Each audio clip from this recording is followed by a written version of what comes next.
E aí, família tricolor? Tô chegando com mais informações do São Paulo. Meu nome é Gabriel Ferrari, sou jornalista esportivo e cubro o dia a dia do tricolor paulista. Já indo direto ao ponto, inscreva-se agora mesmo no canal, ative o sino das notificações, deixe o seu like, e vamos conferir as informações do São Paulo de hoje. Alisson e Patrick treinam em reapresentação do São Paulo. Dupla pode reforçar time no duelo de sábado, às 20h30, de Brasília, contra o Flamengo, no Morumbi. O técnico Rogério Ceni contou com 2 reforços nas atividades com bola do São Paulo, desta última quinta-feira, um dia depois da vitória por 1-0 sobre o Ceará, em duelo de ida pelas quartas de final da Copa Sul-Americana. Os meio-campistas Alisson e Patrick trabalharam sem limitações na reapresentação do time, e podem reforçar o elenco na partida de sábado, às 20h30, de Brasília, contra o Flamengo, pela 21ª rodada do Brasileirão. Por outro lado, Jandrei, Arboleda e Caio permaneceram nos respectivos tratamentos sob o comando do Refis. Já Luan e André Anderson fizeram atividades no gramado, o primeiro com os preparadores, e o segundo com os fisioterapeutas. Em campo, Rogério Ceni comandou um trabalho tático com os atletas que não atuaram contra o Ceará. Jogadores do Sub-20, time comandado por Alex, completaram a atividade. Os titulares da vitória de quarta-feira, por outro lado, fizeram trabalho regenerativo no CT, e voltam às atividades com o grupo nesta sexta-feira. Há 5 jogos sem vencer pelo Brasileirão, o São Paulo ocupa a 10ª colocação, com 26 pontos. No primeiro turno, a equipe acabou derrotada pelo Flamengo por 3-1, no Rio de Janeiro. E aí, tricolor, vocês estão confiantes na vitória do São Paulo contra o Flamengo, no jogo de amanhã?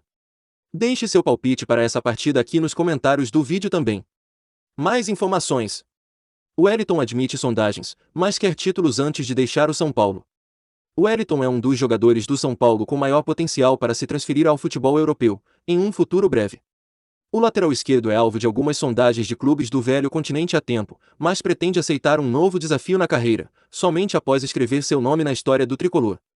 Em entrevista, Wellington disse: "Tem sim, alguns times interessados, mas isso aí deixo para os meus representantes. Meu foco agora é no São Paulo, ganhar títulos, dar alegria para o torcedor. Enquanto estiver aqui, vou dar meu melhor. Sobre sondagens, deixo para os meus representantes. Se for para sair, quero sair com títulos pelo São Paulo", disse Wellington em entrevista ao André Hernan.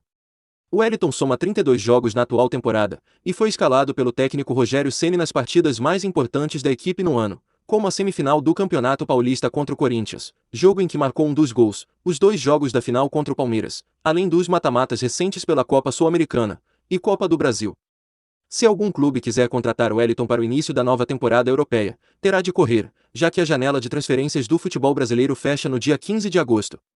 Com apenas mais 10 dias para chegar a qualquer negócio, o lateral esquerdo tem tudo para permanecer no São Paulo, ao menos até o fim de 2022. O Wellington ainda disse: "Futebol é muito louco, acontece de tudo. Do dia para a noite pode mudar sua vida. Então, se for para acontecer, vou entregar nas mãos de Deus. Mas, meu foco é totalmente voltado para o São Paulo", completou Wellington. E aí, tricolor, na sua opinião, você é a favor da permanência de Wellington no São Paulo? Sim ou não? Comentem aqui no vídeo sua opinião também. Mais notícias. Bem-vindo. São Paulo anuncia o atacante Nahuel Bustos. Jogador argentino, vinculado ao Grupo City que estava no Girona, da Espanha, fecha por empréstimo. O São Paulo acertou nesta sexta-feira a contratação do atacante argentino Nahuel Bustos, que estava no Girona, da Espanha, clube que faz parte do conglomerado Grupo City, que controla também o Manchester City. O jogador fechou por empréstimo com o tricolor. O Internacional também negociou com o jogador, mas a boa relação do presidente do São Paulo, Júlio Casares, com Ferran Soriano, CEO do Grupo City, abriu o caminho para o time do Morumbi. O Grupo City vê com bons olhos a vinda do jogador para o Brasil, pela vitrine que ele pode ter. Na última temporada ele fez 45 jogos, e 11 gols pelo Girona. As conversas com o City também incluem o empréstimo de outro jogador, o atacante venezuelano Nahuel Ferraresi. Essa negociação ainda não terminou. Bustos não poderá defender o São Paulo na Copa do Brasil, cujas inscrições já estão encerradas. Na Copa Sul-Americana, poderá ser inscrito se o time avançar às semifinais. Não há restrições para que ele atue no Brasileiro. O argentino é a 4ª contratação tricolor nesta janela de transferências. Antes, chegaram Marcos Guilherme, Galopo e Felipe Alves. Quem é Nahuel Bustos? O atacante tem 24 anos, e foi revelado pelo Talleres da Argentina, em 2017. Ele teve uma rápida passagem pelo Pachuca, do México, antes de ser comprado pelo Grupo City. Logo depois foi para o Girona, da Espanha, onde está desde 2020. Bustos pode atuar pelos lados do campo, mas também possui características de ser um substituto para Caleri, como centroavante. Ceni já vem pedindo um reforço para o ataque para possíveis ausências de Caleri. E aí, tricolor, na sua opinião, o São Paulo acertou em contratar Bustos? Sim ou não? Ele será bem-vindo ao Morumbi? Deixe sua opinião também aqui nos comentários do vídeo. Mais informações. Na lista do Botafogo, Igor Gomes não renovará com o São Paulo, e pode assinar pré-contrato em outubro. Na lista de desejos do Botafogo, o meia Igor Gomes não vai renovar seu contrato com São Paulo, informa o jornalista Jorge Nicola. Desta forma, o jogador pode assinar um pré-contrato com outro clube a partir do dia 1º de outubro, já que o vínculo com o tricolor paulista termina dia 30 de março de 2023. De acordo com o jornalista, Igor Gomes fez uma pedida considerada fora da realidade ao São Paulo. Fontes do clube tricolor disseram que o salário seria compatível com o de Caleri, artilheiro do time, e as luvas exigidas fariam Igor se tornar uma espécie de jogador contratado pelo próprio SPFC. Igor Gomes recebe salários na casa dos R$ 100 mil mensais, valor considerado baixo para um atleta que é titular, de um dos principais clubes do país. Com a renovação improvável, Igor e seus familiares desejam assinar com algum clube da Europa, e descartam radicalmente atuar por outro time brasileiro. Na primeira janela de transferência de 2022, em abril, o Botafogo chegou a oferecer 4 milhões de euros, 20,4 milhões de reais na ocasião, ao São Paulo por Igor Gomes, mas o tricolor recusou. Segundo o UOL, o SPFC pediu 8 milhões de euros, 40,7 milhões de reais, para vender o jogador, depois de saber que o Botafogo havia comprado Patrick de Paula por 6 milhões de euros, 33 milhões de reais. E aí, tricolor, na sua opinião, você acha que o São Paulo deve negociar Igor Gomes? Sim ou não? Deixe sua opinião também aqui nos comentários do vídeo. Mais informações. Das dores à lesão. O que aconteceu com Jandrei no São Paulo? O que aconteceu com Jandrei? Desfalque do São Paulo há 5 rodadas, o goleiro se recupera de uma fratura na coluna lombar, que gerou muitos questionamentos na torcida tricolor. Tudo porque antes de o clube anunciar a contusão do jogador, ele foi relacionado para voltar a jogar contra o América Mineiro, na partida de ida das quartas de final da Copa do Brasil. Mas o que de fato ocorreu? Jandrei se machucou em 17 de julho, durante o empate com o Fluminense, no Morumbi. Ele deixou o gramado ainda no primeiro tempo, por conta de uma pancada nas costas, e foi substituído por Thiago Couto. Segundo apurou o GE, os laudos dos primeiros exames realizados no Hospital H-Cor após a pancada, não apresentaram nenhum tipo de lesão ou trauma nas costas de Jandrei.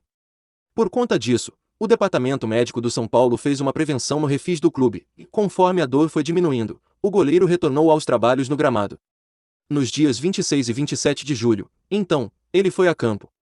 Havia a expectativa de que estivesse à disposição no jogo contra o América Mineiro, pela Copa do Brasil, no dia 28. Jandrei foi relacionado para o confronto. As dores, porém, aumentaram na manhã do dia 28, e ele foi retirado da lista de Rogério Ceni. Diante deste cenário, o São Paulo fez novos exames no mesmo hospital. Foi constatada, então, uma fratura na coluna lombar. Jandrei retornou para o refis, e desde então não voltou aos gramados para atividades com o elenco. A expectativa é de que ele retome os treinos com contato nas próximas semanas. Assim, ele também não enfrenta o Flamengo neste sábado, às 20h30, de Brasília, no Morumbi, pelo Brasileirão. Procurado pela reportagem, o COI informou que, por questões éticas médicas, e devido à Lei Geral de Proteção de Dados, LGPD, não irá se pronunciar sobre o caso. Mudanças no gol. Sem Jandrei, Rogério Ceni apostou em Thiago Couto. O jovem goleiro, porém, não correspondeu às expectativas, e acumulou falhas em 2 dos 3 jogos em que foi titular. O cenário fez o São Paulo se movimentar no mercado, e ir atrás de um novo goleiro. Foram 5 nomes analisados pela diretoria, que optou pela contratação de Felipe Alves, após receber 2 recusas do Santos por John. Felipe Alves foi titular nos 2 últimos jogos da equipe, defendendo um pênalti na estreia, contra o Atlético Paranaense. A chegada do goleiro faz Jandrei ter um concorrente, algo que não tinha desde a saída de Thiago Volpe. São Paulo se aproxima de Ferraresi, e discute salários com o zagueiro. Jogador deve chegar por empréstimo, em modelo semelhante ao do atacante Bustos, ambos têm vínculo com o Grupo City. Depois de confirmar a contratação do atacante argentino Nahuel Bustos, o São Paulo se aproximou de outro reforço, o zagueiro Nahuel Ferraresi. As negociações com o venezuelano foram tocadas paralelamente às do atacante, já que ambos são atletas ligados ao Grupo City, empresa que controla clubes como Manchester City. Já há acordo com o City por um empréstimo de 1 ano. Agora, O São Paulo espera definir detalhes contratuais e salariais com o zagueiro, para fechar essa contratação. Ferraresi disputou a última temporada pelo Estoril Praia, de Portugal. Ele participou de 25 jogos pela equipe. Se for contratado, assim como Bustos, Ferraresi só poderá ser inscrito no Brasileiro e na Copa Sul-Americana, nessa última, se o São Paulo avançar às semifinais. Quem é Nahuel Ferraresi? O zagueiro atende a um pedido de Rogério Ceni, que carece de um zagueiro desde a séria lesão de Arboleda. Ele deve retornar só ano que vem. Aos 23 anos, o venezuelano foi projetado pelo Deportivo Táchira, em 2017. Em 2018, foi adquirido pelo Grupo City, e desde então, atuou no Confira Peralada, da Espanha, Porto, Moreirense e Estoril Praia, todos esses últimos de Portugal. E aí, tricolor, na sua opinião, Ferraresi será um bom reforço para o São Paulo? Sim ou não? Deixe sua opinião também aqui nos comentários do vídeo. Bom, torcida São Paulina, essas foram as últimas notícias do SPFC. Já deixe seu like, inscreva-se no canal, ative o sino das notificações. Eu te espero aqui com as últimas novidades do tricolor no próximo vídeo.